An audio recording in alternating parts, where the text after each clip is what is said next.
بسم اللہ الرحمن الرحیم۔ رسول پاک کی بیٹی کتنی باعظمت، کتنی عظیم بی بی ہیں۔ شیعہ سنی مسلمان کہتے ہیں، شیعہ تو کہتے ہیں، یہ سنیوں سے پوچھتے ہیں اے میرے سنی بھائیو، آیت تطہیر کس کی شان میں نازل ہوئی؟ تو کہتے ہیں بی بی زہرا تو شامل ہیں ضرور۔ اب یہ الگ بات ہے، بعض بیویوں کو بھی اس میں شامل کرتے ہیں۔ ہم بریکٹ کے اندر بریکٹ کھولتے ہیں، پوچھتے ہیں آپ کہتے ہو بیویاں بھی اہل بیت میں شامل ہیں، لیکن کیا کبھی انہوں نے اپنی زندگی میں کہا کہ ہم بھی اہل بیت میں ہیں؟ بھائی کبھی انہوں نے کہا کہ ہماری شان میں آیت تطہیر نازل ہوئی؟ یہ تم آج کیوں ڈال رہے ہو وہ الگ موضوع، اس پہ کبھی اور گفتگو۔ لیکن اتنا تو مانتے ہو کہ بی بی زہرا اہل بیت رسول میں شامل ہے اور آیت تطہیر ان کی شان میں نازل ہوئی۔ انما یرید اللہ لیذھب عنکم الرجس اہل البیت وَيُطَهِّرَكُمْ تطہیرا، بلند ترین صلوات۔ کہتے ہیں بالکل سیدہ کی شان میں آیت نازل ہوئی۔ پھر آگے بڑھتے ہیں، اہل سنت سے پوچھتے ہیں آیہ مباہلہ قُلْ تَعَالُوا نَدْعُوا أَبْنَاءَنَا وَأَبْنَاءَكُمْ وَنِسَاءَنَا وَنِسَاءَكُمْ وَأَنفُسَنَا وَأَنفُسَكُمْ، تم اپنے بیٹوں کو لانا ہم اپنے بیٹوں کو لائیں گے، تم اپنی عورتوں کو لانا ہم اپنی عورتوں کو لائیں گے، تم اپنے نفسوں کو لانا ہم اپنے نفسوں کو لائیں گے، اور مباہلہ کریں گے اور پھر آ کر جھوٹوں پر لعنت کریں گے۔ اب شیعوں نے تو لکھا ہی، اچھا یہ مباہلہ بھی ایک بہت بڑی عید ہے، اب پتہ نہیں ہمارے بچے مناتے کہ نہیں۔ ایک بچے سے پوچھا یہ عید مباہلہ کیا ہے؟ کہا موبائلوں والی عید۔ موبائلوں والی عید۔ بھئی اپنے بچوں کو بتائیے کہ عید مباہلہ بہت بڑی عید ہے، یہ موبائلوں والی عید نہیں ہے۔ صلوات پڑھی بآواز بلند۔ جب اے میرے سنی بھائیو، ابناءنا میں حسن و حسین آئے، مانتے ہو؟ کہتے ہیں مانتے ہیں۔ انفسنا میں مولا علی ہے، مانتے ہو؟ کہاں مانتے ہیں۔ کہا نساءنا میں کون آئے؟ نساءنا تو جمع ہے نا، ویمن، کہا کہ ہم اپنی خواتین کو لائیں گے، لیکن کون کون خواتین میں آئیں؟ تو شیعہ تو لکھتے ہیں، اہل سنت کہتے ہیں نساءنا میں کون آئی؟ صرف بی بی زہرا آئیں، یعنی اس آیہ مباہلہ کے مطابق بی بی زہرا صدیقہ ہیں۔ تو بھائی آیت تطہیر کے مطابق بی بی زہرا معصومہ ہیں، آیہ مباہلہ کے مطابق بی بی زہرا صدیقہ ہیں۔ اچھا پھر اسی طرح آگے بڑھیے، آیہ مودت کیا کہا؟ مسلمان جو تازہ ہوئے تھے رسول پاک کے پاس آ گئے اور کہا کہ آپ نے ہمیں مسلمان بنایا، ہم کافر تھے، اپنی بیٹیوں کو زندہ دفن کرتے تھے، آپ نے عقل سکھائی، علم سکھایا، آپ نے دین سکھایا، ایمان سکھایا، اب ہم مسلمان ہو گئے، سدھر گئے، آپ کو تحفہ لے کے آئے ہیں، کوئی پیسہ، کوئی زمین، کوئی گھر، کوئی گھوڑا، کوئی اسی طرح مال مویشی۔ کہا کچھ نہیں چاہیے، قل لا اسألکم علیہ اجرا الا المودۃ فی القربى، کہ بھائی کچھ نہیں چاہیے، اللہ کا حکم، قل جیسے قل هو اللہ احد ہے نا، اسی طرح قل لا اسألکم علیہ اجرا الا المودۃ فی القربى، کہہ دو کچھ نہیں چاہیے الا المودۃ، مگر مودت۔ مودت محبت سے اعلیٰ درجہ ہے، کس کے ساتھ؟ قربا کے ساتھ۔ قربا کون ہے؟ کہا قربا علی ہیں، قربا فاطمہ ہیں، قربا حسن ہیں، قربا حسین ہے۔ شیعہ نے بھی لکھا، سنی بھی لکھتے ہیں۔ اچھا یہ بی بی کی عظمت سنا رہا ہوں، اب میں اس سوال کی طرف جا رہا ہوں کہ تم کہتے ہو نا کہ شیعہ اصحاب کی عزت نہیں کرتے۔ اب یہ بی بی کی عظمت آیہ تطہیر میں شامل، آیہ مباہلہ میں شامل، آیہ مودت میں شامل۔ پھر آگے بڑھیے، رسول پاک کی سیرت جو ہے یہ ایک خود مسلمانوں کے لیے ایک بہت تحفہ ہے۔ رسول پاک کی سیرت، جب بھی بی بی زہرا سلام اللہ علیہا آتی تھیں رسول پاک کے احترام میں کھڑے ہوتے تھے۔ احترام میں، اچھا یہ نہیں کہا کہ تم بھی اپنی بیٹیوں کے احترام میں کھڑے ہونا، نہیں، رسول کھڑے ہوتے تھے۔ کیوں کھڑے ہوتے تھے؟ کیونکہ تاریخ کی خواتین میں بی بی زہرا وہ خاتون ہیں کہ ان کے شوہر سید الاولیاء، ان کے بابا سید الانبیاء، ان کے بیٹے سیدہ شباب اہل الجنہ، اور خود سیدۃ نساء عالمین۔ جب سردار آتا ہے تو سردار کے احترام میں دوسرا سردار اٹھتا ہے۔ اب ہوا یہ کہ جب بار بار رسول پاک کھڑے ہوتے تھے تو عائشہ نے کہا کہ یا رسول خدا، باپ آپ ہیں، وہ بیٹی ہے، آپ بیٹی کے احترام میں کیوں کھڑے ہوتے ہیں؟ تو اللہ کے پاک پیارے رسول نے کہا کہ عائشہ، جب زہرا سلام اللہ علیہا اپنے گھر سے نکلتی ہیں میری طرف آنے کے لیے، اللہ میرے پاس ایک فرشتہ بھیجتا ہے اور اللہ حکم دیتا ہے، اے محمد فاطمہ آ رہی ہیں، احترام میں کھڑے ہو جانا۔ فاطمہ آ رہی ہیں، احترام میں کھڑے ہو جانا۔ اور اللہ مجھے کہتا ہے کہ فاطمہ جب آئیں تو انہیں سلام کہنا۔ کس کا؟ اللہ کا سلام کہنا۔ اب یہ بہت عظمت ہے بی بی کی، میں نے تو صرف اشارہ کیا، وقت کی قلت ہے۔ تو اب بی بی کی عظمت، اتنی عظیمہ بی بی، اتنی پاک بی بی، معصومہ بی بی، صدیقہ بی بی کہ اللہ کے رسول فرماتے ہیں میرے جگر کا ٹکڑا فاطمہ، میری روح فاطمہ، میرا ٹکڑا فاطمہ، یعنی رسول کا ٹکڑا فاطمہ۔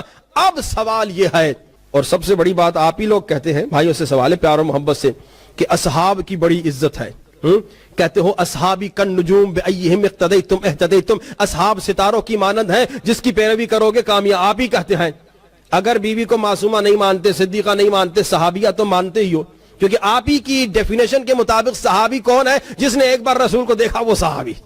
ہاں بھائی، جس نے رسول کو دیکھ لیا صحابی.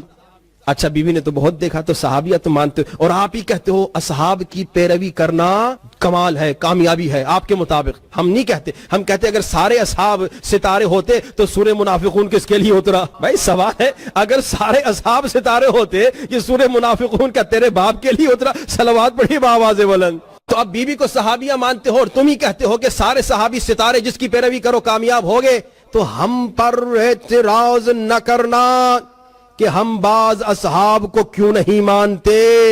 ہم انہی اصحاب کو نہیں مانتے جنہیں فاطمہ نہیں مانتی.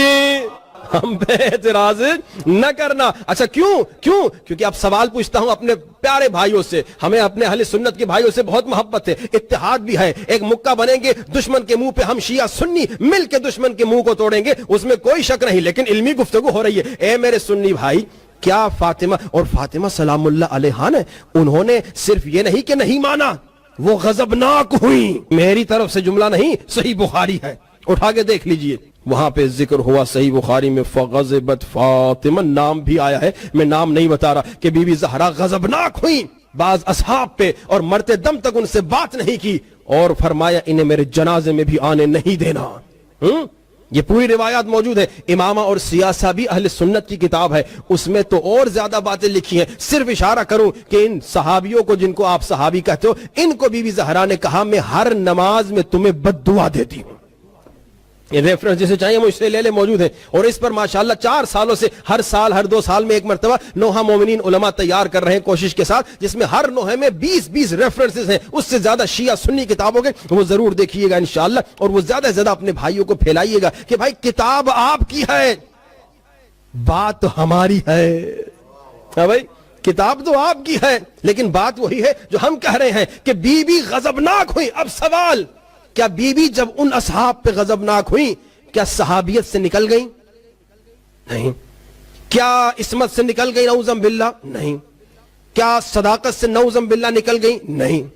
کیا اسلام سے نکل گئی؟ نعوذ باللہ نہیں. یعنی بی بی زہرا کچھ اصحاب سے ناراض ہوتے ہوئے، کچھ اصحاب پر غضبناک ہوتے ہوئے مسلمان بھی ہیں، مومنہ بھی ہیں، معصومہ بھی ہیں، صدیقہ بھی ہیں. ہم بھی کسی ایکسٹرا صحابی سے ناراض نہیں، ہم اسی اصحاب سے، انہی اصحاب سے ناراض ہیں جن سے بی بی زہرا ناراض تھی.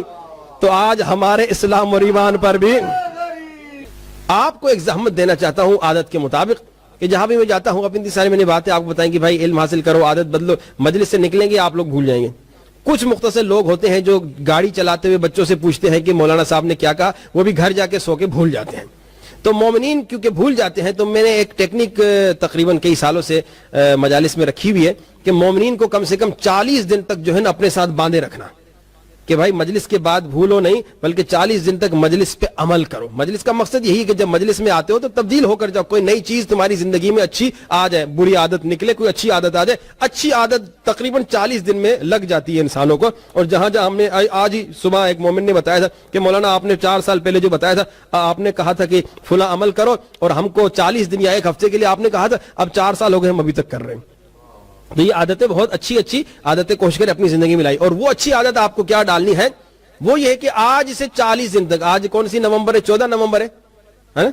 تو 40 دن کب ہوگی؟ 14 دسمبر لگا دیں، اور پھر آگے کے 24 دسمبر تک. اب 1-2 دن میں مہینوں پہ ڈیپینڈ ہوتا ہے کہ کون سا مہینہ کتنے دن کا ہے. تو تقریباً 24 دسمبر تک، کرسمس ایو تک، ہاں جی، آپ نے اس پہ عمل کرنا ہے. اور اگر میں آپ کو بتا کے چلا جاؤں، آپ وہی کریں گے کہ صرف کان سے سنیں گے اور کان سے نکال دیں گے، بھول جائیں گے. تو میں ایک کام کرتا ہوں، مومنین سے وعدہ لیتا ہوں کہ بھائی جو مومن وعدہ کرتا ہے کہ 40 دن تک عمل کرے گا، وہ ہاتھ اٹھا کے وعدہ کرے، وہ بھی امام بارگاہ میں وعدہ.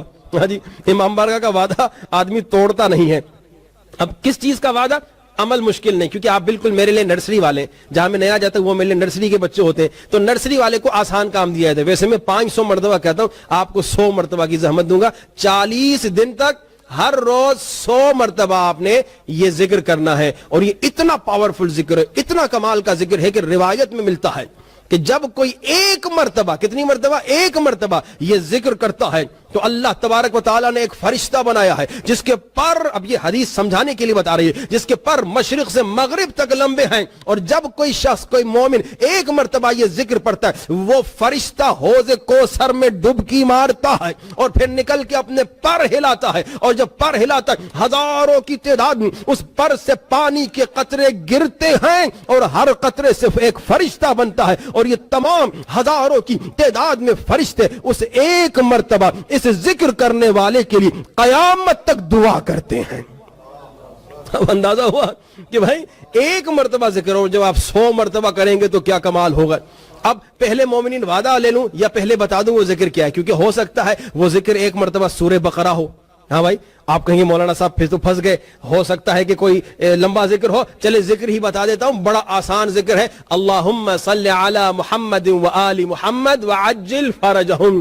ہاں بھائی, وعجل فرجہم پڑھیں تو بہت بہتر ہے, لیکن صرف صلوات اللہم صلی علی محمد و آل محمد 100 مرتبہ آپ نے پڑھنی ہے. اب جو مومن وعدہ کرتا ہے اس نے ہاتھ اٹھانا ہے, سوچ سمجھ کے وعدہ کیجیے گا. ایک تو مومن وعدہ خلافی نہیں کرتا, اور دوسری بات وعدہ امام بارگاہ میں, ہاں وہ بھی بیوی کی مجلس میں. تو سوچ سمجھ کے جو وعدہ کرتا ہے 40 دن تک ہر روز 100 مرتبہ صلوات پڑھے گا, اور یہ صلوات پڑھ کے کرنی کیا ہے, امام زمانہ کو ہدیہ کرنی ہے. ہاں جی, اور جب آپ امام زمانہ کو ہدیہ کریں گے تو حل جزاء الاحسان الا الاحسان, مولا تو ویسے ہی آپ کو بہت دے رہے ہیں, لیکن جب آپ 40 دن تک مولا کو تحفہ دیں گے, مولا بھی ریٹرن میں ضرور کچھ نہ کچھ دیں گے. ہاں جی, میں صرف آپ کو ایک مثال دیتا ہوں. بریڈ فورڈ میں 3 سال پہلے کا واقعہ ہے, ہم نے یہی وعدہ لیا, تو اس کے بعد پھر شاید میں بولٹن گیا تھا کسی دن مجلس پڑھنے کے لیے, تو ایک مومن آیا میرے پاس دوڑتا ہوا. اس نے کہا مولانا آپ مجھے جانتے ہیں؟ میں نے کہا میں نہیں جانتا آپ کو. کہا لیکن میں آپ کو اچھی طرح سے جانتا ہوں. میں نے کہا کیا ہوا بھائی, کوئی غلط کام کیا؟ کہا ہم بریڈ فورڈ کسی دوست کے ساتھ آئے تھے, اس نے کہا بھائی کوئی مولوی مجلس پڑھ رہا ہے, تو چلو, میں آپ کو جانتا بھی نہیں تھا. کہا میں آ گیا مجلس میں, آپ نے وہ 40 دن کا وعدہ لیا, سارے مجمع نے ہاتھ اٹھایا. اب جب سب نے اٹھایا, میں نے کہا میں نہیں اٹھاؤں گا, تو لوگ دیکھ کے کہیں گے کہ بڑا کمبخت آدمی ہے, صلوات نہیں پڑھنا چاہتا. کہا میں نے تکلفاً ہاتھ اٹھایا, لیکن کہا مولانا میں نے ایک بیمانی کی, وہ بیمانی آپ کو بعد میں سناؤں گا کیا اس نے کی, کیونکہ پھر آپ بھی وہ کر سکتے ہیں.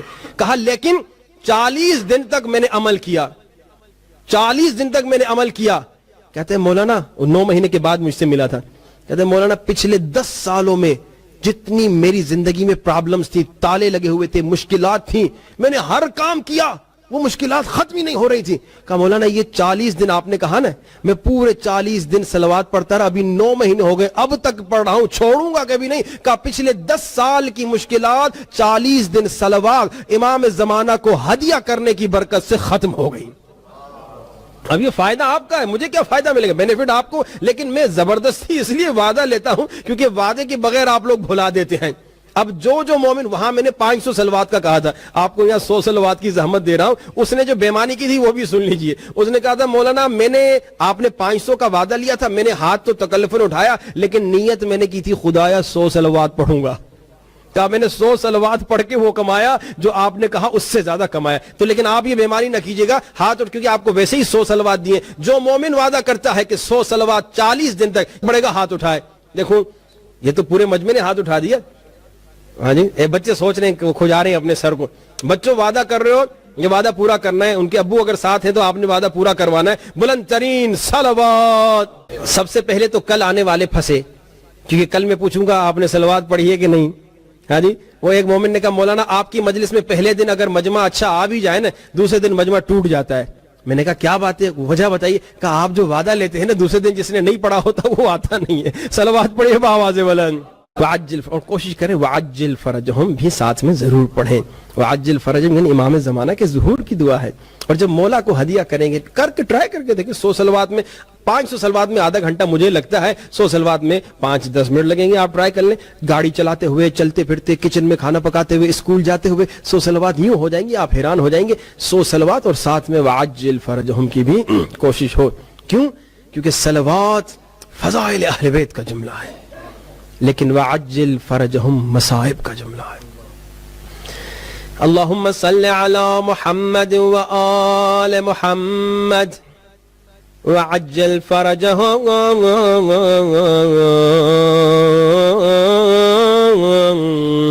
صلوات اگر فضائل کا جملہ ہے وعجل فرجا مصائب کا جملہ. غور سے سننا وعجل فرجا صلوات تو فضائل ہے لیکن وعجل فرجا وعجل فرجا یعنی میرے اللہ اس مہدی کو بھیج دے اور جس در و دیوار کے درمیان اما زہرا نے بلایا. وعجل فرجا مصائب وعجل فرجا کا ترجمہ غور سے سننا یعنی کیا وعجل فرجا یعنی میرے اللہ اسے بھیج دے جو